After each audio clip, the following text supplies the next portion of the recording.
Peace, God. Peace to the guys. Peace to the So, gods. I was just sitting here talking to Kaj. And I'm like, part of my technique and my strategy, I actually explained this to Kaj many moons ago. You know what? I used to not say months, I would say moons. Many moons ago, yeah, I do know. But many moons ago, I said that having Kaj around is a really good technique to help quote unquote black people heal from the prejudice and racism and whatever else we want to call it. We still need to pull up that Bible verse of judge and ye shall be judged. Kaj, at some point I need to pull it up. But excuse me, however, many of the things that you experience in life that you don't like, you're experiencing those things because you judged somebody else that was doing those things that you didn't like. Okay. When it comes to black people and white people, so to speak, when you start saying that black people or that white people are prejudiced, you become prejudiced. I'm gonna say that again. If you start saying that white people are prejudiced and you're black, so-called white, you get what I'm saying? Then you're gonna become prejudiced so that you understand what it's like to be judged in the same manner.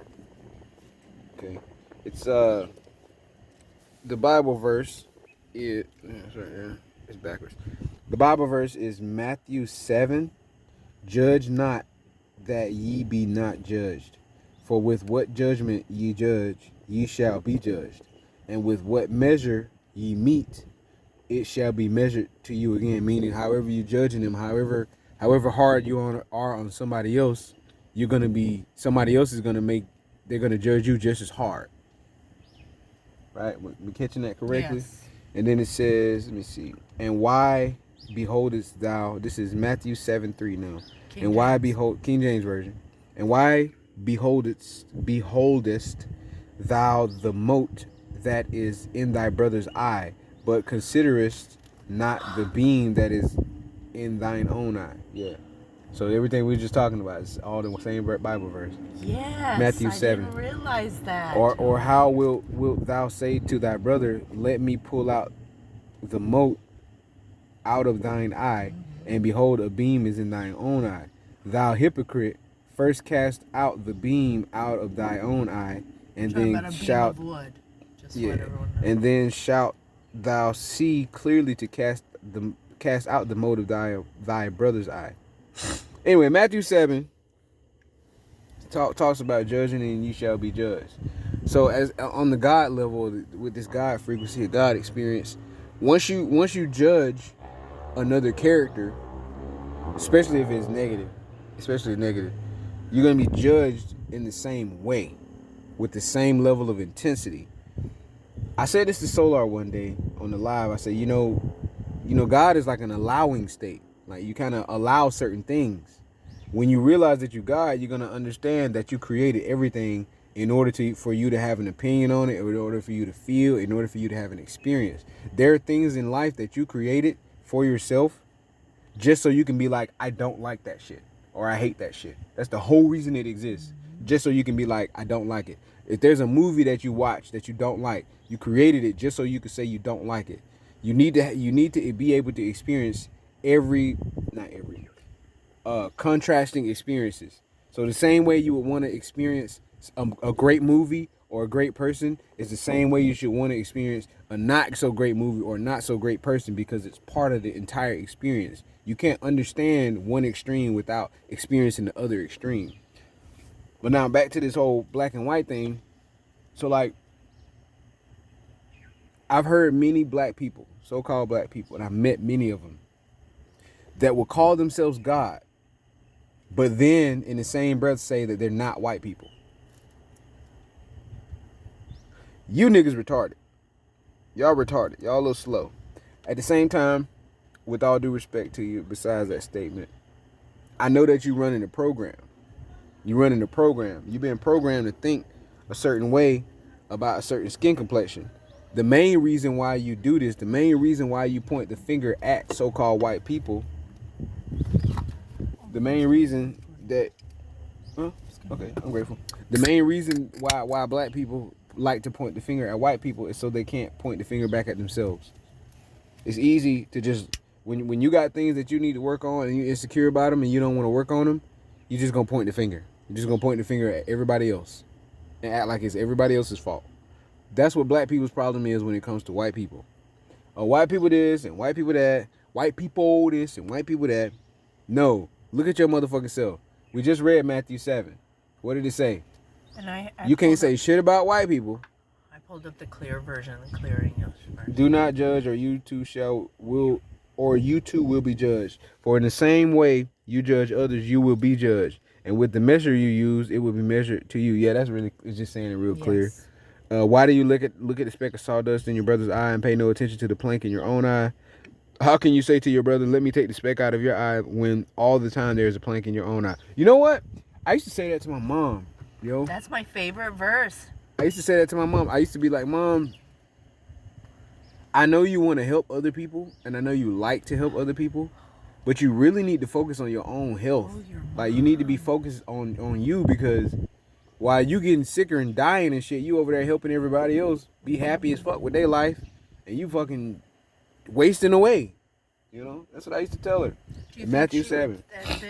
Her helping all those other people was draining her life energies? Of course. That's why you said it. That's why I said it. Of course.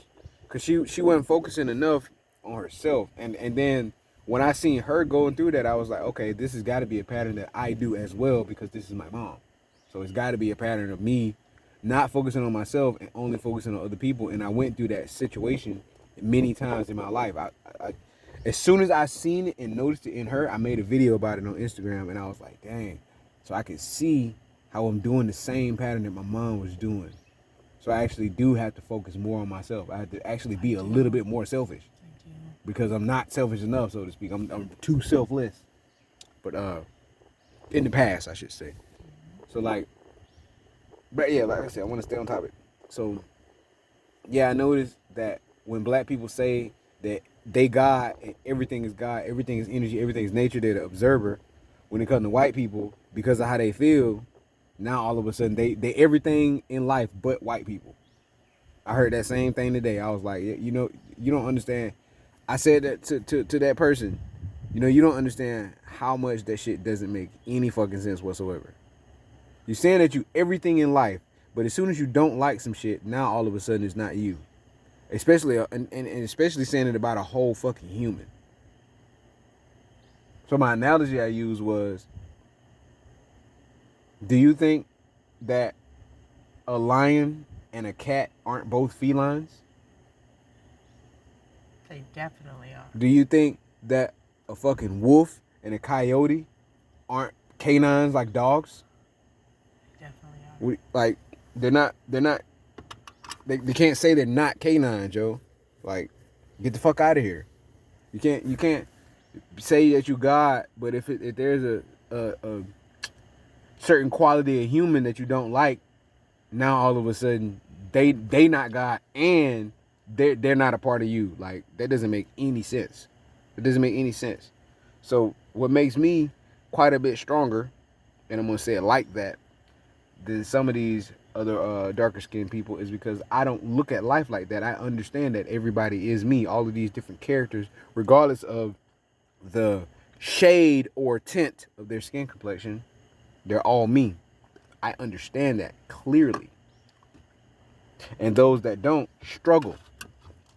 They struggle holding on to a prejudice, holding on to something, a type of energy that they're prejudging, which is weighing them down and making them heavy, which is causing their life not to flow the way that they want it to flow, because they're holding on to feelings, ill feelings about something that they clearly don't understand.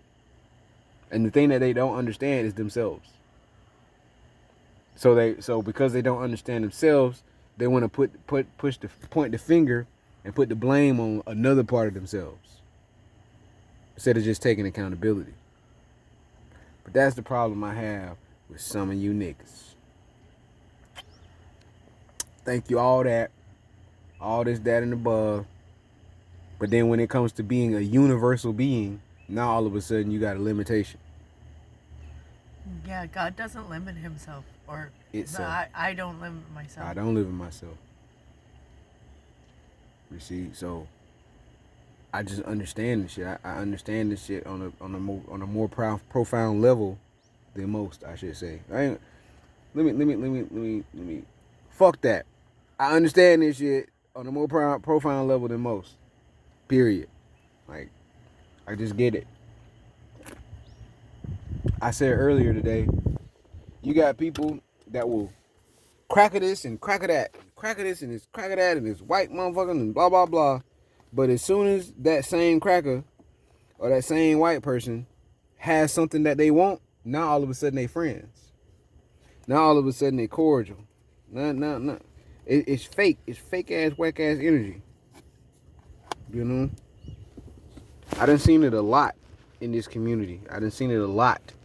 A lot. I've seen it often in this community from males and females that want to downgrade lighter complexion people, and they level of class. The people that's downgrading the white quote unquote white people, they're way lower class, way more disrespectful, way less sociable than the same white people that they criticizing.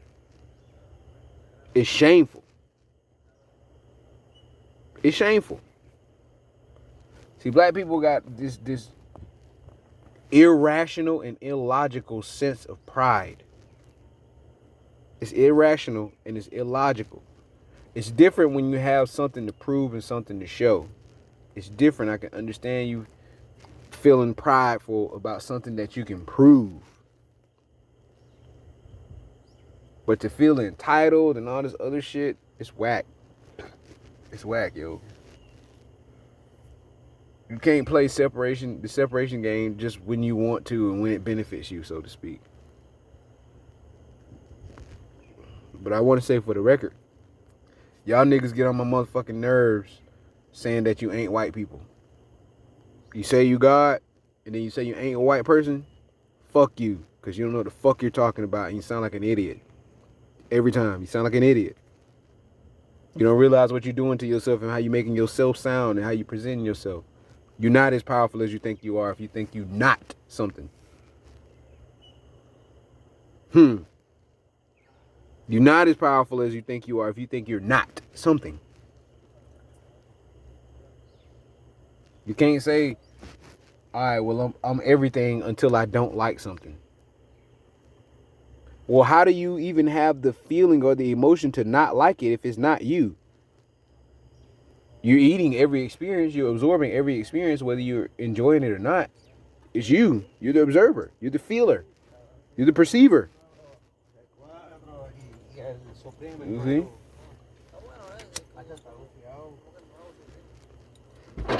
That Bible is a symbolic thing. It's a figurative thing. You need to look at the symbolism of the Bible. It's not necessarily meant to be taken literally. You can, but it's not necessarily meant to be taken literally. Moral of the story is, do better, motherfucker. Do better. For real, yo.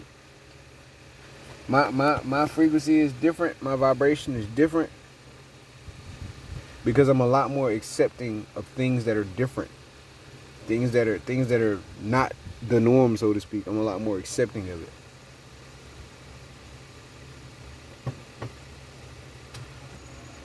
They already. Oh, I thought I did talk that already.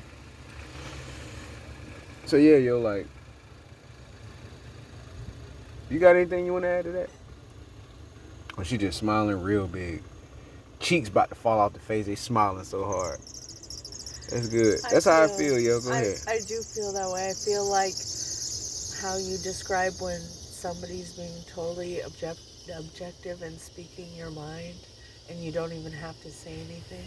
Yeah. I feel like you're perfect. You're a perfect representation. I don't know a person of European descent who would be brave enough to say what I just said. It's right as fuck. It's correct as fuck. But I have yet to meet one that'll be like, I'm not saying they're not out there, but I have yet to meet one that'll be like, how the fuck are you not gonna like me and not see me as you when I am you? At a certain point, you'd have to figure out what makes me you. Instead of trying to use me as a mirror for your own faults. See how that pattern pops up, Kosh? That's one of the patterns that Talib say often. Motherfuckers be using other people as a mirror for their own faults. Meaning, person's not being accountable. They just want to use the other person so that they ain't got to be accountable. And that's what black people do. Program black people do to white people. Instead of going, it's our fault, it's their fault. Eligio was one of them. Carbonation was a whole group of people doing it too, following along with That's something I like about Islam, is that I believe there's a Quranic verse that says, no man, despite his color, is any better or less than any other man. Yo, it's people that follow Dr. Sebi, and even Dr. Sebi was like, you can't say that you better. You can't say black people are better than white people. You can't say white people are better than black people. I'm paraphrasing, by the way. He said what happens is everybody has a different molecular composition or molecular disposition. So it's certain things that certain people have in certain areas, For positive which are great for them, but not great for somebody else. For example, he would use that polar bear and brown bear analogy. He would say, if the polar bear belongs in the polar bear environment, so it eats mostly meat, pretty much all meat. But the brown bear is going to eat more fruits and herbs because it's the brown bear. They're not going to eat the same thing, but that doesn't mean one bear is better than the other. They just eat different foods because they're better for them, you know? And they're local to their environment. They're local to their environment. They're eating their environment. You know? Yeah. The polar bear it eats what's adapted to its environment. You know, as the human, our best environment as a human is the tropical environment. Though there are humans that live in the tundra and live in the cold and all that other stuff, it's not their best environment, which is why they fucking death rate is so fucking fast and quick and low. And that's why excuse me. And that's why people in the cold environments eat more, sometimes meat. They have to. That's just how it is, and that's the local food. Well, let's look at the science. And they have to do it. Let's look at the science of it. If you in a cold environment, if your body's 75% water, a lot of protein. Hold on a second. If your body's 75% water, and you go in the cold, that means your body's gonna freeze. Yes. Your body has a more of a tendency to freeze because you in the cold. So what you're gonna do to prevent freezing is you have to be more dense, meaning you have to eat more denser foods so you don't feel as cold. So you have to eat meat because it's the most dense food you can eat. That's it. But when you're in the hot, you're not going to want as many dense foods. You're going to want lighter foods. You're going to want lighter foods the whole time because that density shit ain't going to make you feel good when you're in this light environment. You see? That's science. So yeah, it's like when you look at the science behind it, if you get in a cold environment, your life expectancy goes down, period. Shout out to this roach that just popped up out of nowhere. It's a small one too. See that? It's small. But yeah, I mean, you what did I just say before that? Fucking roach got me. The colder environment. Yeah, in the cold environment, your life expectancy is greatly diminished. So what does that say about your DNA? Your DNA does not like being in a cold environment. So if you already have the DNA and you are able to move to a tropical environment, despite if you're European or so-called white or anything, are you going to be at an advantage? Advantage compared to what? Compared to being in a cold environment. Of course. Any human in the tropics. Of course, because it's going to increase your skin color or your melanin level. It's going to increase your life expectancy just to be in a warmer environment. It is. Science and history proves it. That as long as you're in a cold environment, you're not going to live as long. You're not. It doesn't match. You have to eat more dense food. You actually have to harm your body just to be in a cold environment. Yeah, because we're mammals, so we should be at our body temperature. That's what the environment we should be close to the body in. temperature. Exactly. You want to be in an environment that's closer to your body temperature. You know, it's super simple. It's super simple. But excuse me. However, Yeah, man, that whole hating people because of skin complexion, that shit ain't allowed in the kingdom. Like, you can't. There ain't no religion. There may be religious, but I don't recall there being a religion that's skin color I'm not based. aware of any, and I've been all over the world and looked at all the religions. I didn't know Islam. You had to be dark skinned to practice Islam. I didn't know you had to be Asian to practice Buddhism or Taoism. I didn't know you had to be from fucking the Middle East to practice being the Jewish, being Jewish, right? Yeah, Jewish. And they had to be, you know, Kemetic. or Kemetic. Yeah, you gotta be, if you're gonna practice Egyptian sciences and shit. You need to be dark skinned. Yet most of them people over there. Yet most of them people over there have European Indo-European features. They have Africoid features, of course, but they have more Proto-Indo-European features. I think that's the correct word. Wow, that's a Indo-Europeans. good correct word. Yeah, the Indo-European, meaning that they're gonna have a longer nose, they have more European features, straighter hair, whatever. It's because the air is thinner. Mm-hmm. That's why we all look the way we are and have certain features. Yeah, it's our environment. And what was just said is simple science. Like, hey, you got these humans that have these features because this is where they're from. This is where they're from, so they have these features. They might have a longer nose or wider nose, bigger nostril, bigger lips because of where they're from, where their body is most adapted to. Really simple. Of course you're everything. Of course you're everybody. Of course. You got felines, big. You got the big cats that are usually in the wild. The small cats are usually around humans. The small cats. The big dogs are usually in the wild. The coyotes and hyenas and foxes. Yes. What else canine? Coyotes, hyenas, foxes, wolves. Wolves, wolves. Both of them. All of them are big ass dogs, and that's what they at in the wild. They big as fuck. That's their environment. But the smaller dogs, they usually around humans. That's how they adapted to it. Like, it's simple. You know, certain animals, it's like certain animals are destined to be domesticated, so to speak. They're destined to be because of their size. That's how I look at it. That's what they're for. Some dogs, you know, through the years of evolution, like they have shorter legs and stuff, and they need, you know, they need certain environments. The analogy I used earlier was, you're not gonna tell me that a donkey isn't part of a horse, or isn't a horse because it's part of Jackass too. It's still got the 23 chromosomes of the horse. Right. Still got them chromosomes. Whether it's sterile or not, or can't produce other horses, it's still valuable. It's a very valuable animal. It's still a member. It's still a member of the horse family. Yeah. There ain't no getting around that. Qualities. No getting around it. You know. See, what makes you different, Kaj, is that you're high quality. But because of being a person of European descent, you're high quality. Though some of those European patterns are in there. Yes, I agree. There ain't no doubt in that. But you're a higher quality European. You're higher quality, so people just gotta respect it. Well, actually, they don't have to respect it. It all depends on how much self-respect they got.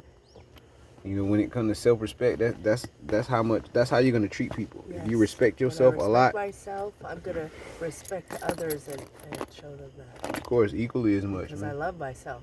Of course I do. Of course I love myself. So yeah, that shit gotta go.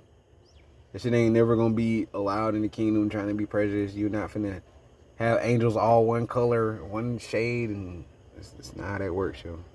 Same thing with demons. You're not just finna have them all looking one way. It's gonna be a wide variety. It's a character. I think it was Malcolm X that said something like, I no longer will judge a man by his skin complexion. I will only judge the man by his character. Yes. Oh, I love that. And I may be paraphrasing. I might be verbatim. That's pretty close. I may be paraphrasing. You don't judge people by how they look. You judge them on their character and how they act. And with that being said, peace and love.